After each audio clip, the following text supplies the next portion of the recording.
Hey, this is Marjorie. Just wanted to talk to you for a minute about business planning during this time where we have basically the global fiat currencies around the world, everywhere, are completely collapsing and are dying. And so a lot of people are unemployed and starting to maybe think maybe I want to start my own business, or maybe you're like me, I'm in transition with my business. I'm shutting down the Grow Network, moving over to Off Grid with Marjorie Wildcraft. Lots of details. And my son came to visit me for Christmas. Nothing to make a mama happy.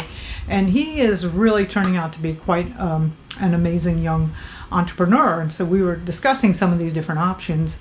And he's like, "Yeah, Mom, what are you doing?" And I said, "Well, I see that the price of silver is finally moving up enough, and here fairly soon I'm going to have the resources to be able to buy the farm that I want to do.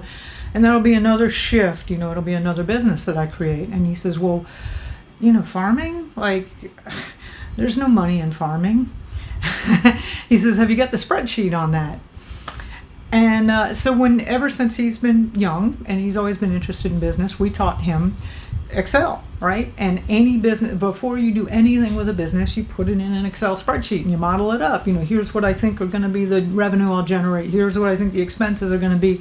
Here's what I'm going to have to put in for my capital in order, the equipment and stuff, right? And model it all up and see how sensitive things are to different, right? Just basic business modeling. Before you ever do anything, you want to do that just to make sense, to see if it makes sense. And I said, "No, I don't have any spreadsheets." And he's like, "Mom," like this is sacrilege, right? Because you really have to model your business all the time. Like that's basic 101, right? I'm like, "Nope." I said, "It doesn't make any sense at all at this point in time to do business modeling." And he's just freaking out. "No, it doesn't." I said, "Look, everything we know now is all the prices are completely manipulated and fake, and things are completely distorted. Things that really have true intrinsic value are super inexpensive, whereas things that are useless are cost a lot of money. And people really don't have fundamental common sense anymore." Common, it ain't common. And he says, "Well, surely you're going on something." And I said, "Oh, absolutely. I do have a business model." I said, "What I'm fundamentally going to work on producing is things that are high quality, that are extremely useful. And I believe by investing in that I ultimately will have a very successful business. It's totally based on values." And I said, "And I'll tell you what, in agriculture, the most difficult macronutrient to produce is fats. I've talked to you about this before, it's true in your backyard, it's huge, larger operations, but fats are the most difficult.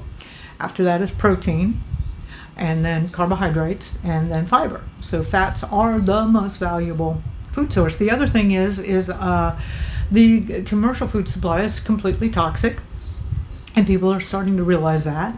And high quality food, there's always going to be a market for that. So that's, that's a given, right? People do need food. We all haven't learned how to be breatharians yet." And he's like, "Huh." And I said, "Yeah." He says, "Well, you're going to be buying land. You're going to, and which ones?" I said, "Well, I'm going to get, I'm going to create a grass-fed dairy operation, grass-fed, because I don't want to have to depend on grain imports for my business, which I don't think is going to be viable in the future. And then also plant a lot of avocado trees and probably nut trees, and then you can work with the animals and the trees synergistically, and for the whole nutrient cycling." And he's like, "Well, a pound of butter now, what is that? $10?" And I'm like, "You got to stop thinking in terms of dollars. Dollars are a complete waste of time. Don't model anything in dollars." He says, "In that farm, what's it going to cost you?" I said, I don't care what it costs me. When the price of silver goes up enough that and the buyers reach and we can reach an agreement, I'm going to buy it." There's no modeling that you can do here. You have to go on what's fundamentally important. So, what can you produce that is absolutely essential and useful and needed? And just trust that. I don't think you even have to trust. that going forward into this transition, as we get into this hyperinflation and collapse and all the different scenarios, the government's going to give you all of us all different kind of options for new money, which we're probably not going to take because it's all going to be some kind of manipulated poof stuff. As we go through this very, very difficult process, fundamentally things that have value will be viable businesses. Now, you can't model it right now because we don't know what currency we're going to be trading in at that point in time. We don't know if it'll be gold or crypto or what, right?